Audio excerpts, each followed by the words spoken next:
Discurso del Secretario General Nacional del Partido Político Nacional Perú Libre, Dr. Vladimir Cerrón Rojas, con motivo del Congreso Nacional 2021. Camaradas secretarios del FEN, CER, FEP y CED, S, del partido, delegados plenos y fraternos, ilustres invitados nacionales y extranjeros, y combativa militancia, bienvenidos a este Congreso Nacional del Partido Político Nacional Perú Libre, 2021. El partido está próximo a cumplir 3 lustros en la vida política desarrollados en el seno del pueblo. Oficialmente existimos desde el año 2008, habiéndonos iniciado como un movimiento regional y posteriormente transformado en partido nacional.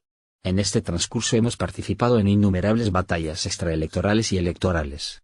Es con respecto a estas elecciones generales 2021 y sus conclusiones, que abocaré el presente discurso autorizado por la Comisión Política como corresponde.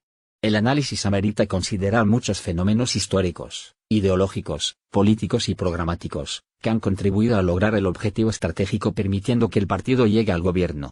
Abordaré cada uno de ellos de manera precisa.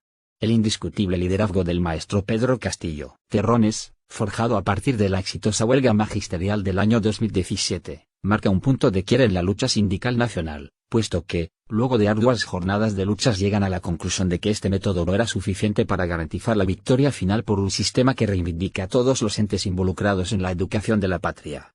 Es en este momento que deciden pasar, de la lucha reivindicativa sindical a la lucha política partidaria. La legalidad del partido es otro elemento importante a considerar porque sin ella jamás hubiera sido posible postular a los hijos más representativos del pueblo. Esta condición se la debemos a la militancia de Junín, Mujeres a la Vanguardia, quienes empeñaron sacrificios indescriptibles para que en el lapso de 4 años lográramos inscribir la herramienta del pueblo que ha permitido conquistar estos modestos espacios. El programa de gobierno del partido es otro factor decisivo para la victoria, puesto que no se trata de simples aspiraciones, quimeras o utopías, sino de la humilde experiencia en la conducción del Estado regional en Junín. Además, es expresión de las demandas populares profundas, gestadas desde diferentes espacios políticos como movimientos, rondas campesinas, sindicatos, asociaciones, federaciones estudiantiles, municipios, gobiernos regionales, entre otros. Nuestro programa es el resultado de estas demandas emergentes como la convocatoria a una asamblea constituyente, la renegociación de los contratos del Estado peruano con las transnacionales y el control soberano de nuestros recursos naturales. El rol de las redes sociales ha sido esencial para lograr el quiebre de la otrora omnipotencia televisiva utilizado como mecanismo de control mental masivo al servicio de los ricos. Los batallones juveniles de redes en cada región puso en evidencia que, pese a la juninización de la campaña por el enemigo político con el objetivo de destruir al partido en su génesis, al gobierno regional, socialista y al líder del partido, fue revertido con creces, puesto que de no haberse contado con esta humilde herramienta digital el partido hubiera obtenido solo el 4%, pero logró el 58%, lo que consideramos un éxito total. La propaganda política limitada a la franja estatal fue otro factor que permitió aplanar el piso del campo de batalla. Ciertamente, en un delirio democrático la clase dominante promulgó esta ley, que hoy la quieren derogarla a la luz de lo que ellos consideran los nefastos resultados electorales. Pero cabe aclarar además que fue el propio pueblo que financió esta campaña, con fe y esperanza revolucionaria, y no como dice el enemigo político con dinero proveniente de la corrupción. Es que en sus mentes no existe la posibilidad de que el pueblo pueda organizarse con mística, que los militantes puedan aportar su grano de arena, que el real costo de esta victoria se cuantifica en las lágrimas, sudor, perseverancia, resistencia, frío y calor inclemente en la campaña. En las mentes acomodadas solo la corrupción puede ser el motor de la historia. La clara definición del partido como una izquierda socialista, marxista-leninista mariateguista, permitió a la vanguardia del pueblo discernir y deslindar de la centroizquierda y de la izquierda liberal, empujar a la centroizquierda más al centro y radicalizar al partido más a la izquierda. Fue la táctica principal, sobre todo en el sur, donde inicialmente nos tenían el campo ganado. Hoy puedo decir abiertamente, camaradas, que la campaña fue dirigida dialécticamente, con sus leyes, principios y categorías. La pandemia fue un factor coyuntural, pero decisivo. Incluso podemos considerarlo de mayor peso cuantitativo frente a los otros. Esta situación le hizo ver al pueblo, como toda crisis, la real estructura de clases de nuestra sociedad, las contradicciones entre ellas, los antagonismos irreconciliables. En resumen, experimentaron la lucha de clases en carne propia, lucha que libra a la humanidad desde su existencia. Mientras la clase rica viajaba a Estados Unidos para vacunarse, la clase pobre moría en cada esquina, ascendiendo hoy en día cerca de 250.000 de fallecidos. Como este factor no podría cambiar el rumbo de la patria. En la segunda vuelta electoral concurre otro factor clave que es la necesaria unidad de las fuerzas contra la derecha y su principal exponente, el fujimorismo. Con la dirección del partido se concretó lo que solo hasta ese entonces era teoría, la unidad de la izquierda, unidad que obviamente no suma, sino multiplica, factor sin el cual hubiera sido imposible el triunfo. Finalmente, debemos considerar los grandes errores del enemigo político, como el haber focalizado su ataque de campaña nacional en el departamento de Junín, contra su gobierno regional socialista y en clara persecutoria a los líderes del partido, dejando que nuestro candidato pueda tener un camino con menos trabas fuera de ella.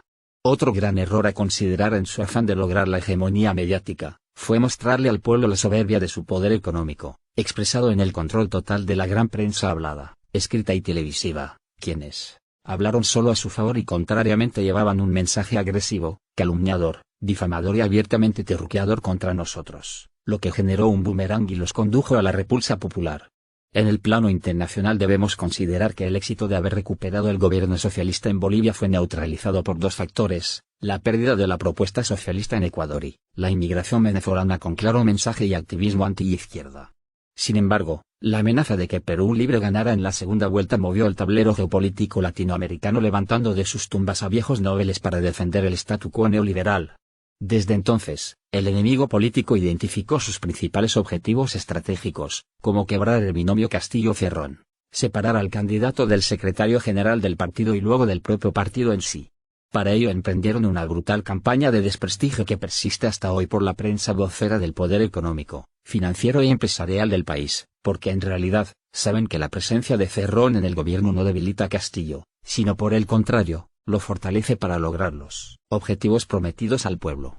No dudemos que si lograran este primer objetivo irán por los otros como separar a Castillo de sus bases magisteriales, y para ello los traidores le ofrecerán a nuestro presidente un abanico de combis partidos o taxis partidos, inscritos o por inscribir, pero a la vez irán gestando una huelga magisterial para separarlo de su génesis y finalmente del pueblo.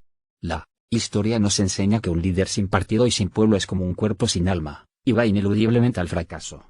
Esta es la razón de mantener la unidad a toda costa, contra todo intento de quebrarla desde la insinuación más sutil hasta el más cruento enfrentamiento. Aquí el que diga yo solo me retiro del partido, debe comprender que en una fortaleza sitiada, como Perú Libre, toda disidencia es una traición, como dijera un revolucionario latinoamericano. La conspiración no termina tras ganar la segunda vuelta, tampoco después de la proclamación, por el contrario, pusieron a las instituciones legítimamente constituidas en democracia al servicio del oponente. Las instituciones policiales, fiscales, judiciales y contraloras, comenzaron a juninizarse y a arremeter contra el partido, pretendiendo descabezar nuestra organización política. El pueblo debe entender que la conspiración tampoco terminará con la conclusión del mandato presidencial, a razón la que no solo es necesario acceder y sostenerse en el gobierno, sino además saber sucederse en el gobierno. Se debe entender claramente que el pueblo votó para cambiar la Constitución Política de 1993, impuesta tras un golpe de Estado, en cuya esencia los ricos se permitieron cambiar la estructura estatal salvaguardándose todos los beneficios. Así terminó siendo constitucional la gran corrupción como los famosos contratos ley donde son acreedores hasta del 80% de las utilidades y muchas de ellas sin pagar impuestos.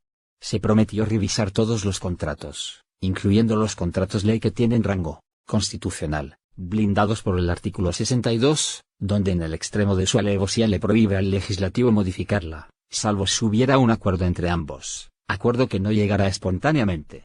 El pueblo reclamó que nuestros recursos naturales vuelvan a tener el control del Estado. Obviamente esto no se debe traducir en una necesaria estatización o nacionalización, aunque tampoco debe descartarse, sino en lograr una mejor negociación con las transnacionales, haciendo que éstas dejen el mayor porcentaje de utilidad y que nos beneficiemos del incremento del precio del cobre, del petróleo y del gas, los que se han disparado actualmente, pero el pueblo no se beneficia en absolutamente nada. Por el contrario, en su psicología de dueño y propietario osan decir que los comunistas los amenazan con nacionalizarles sus empresas incluyendo los recursos naturales, y nosotros le preguntamos, ¿cómo podríamos nacionalizar algo que es propiedad del Estado peruano?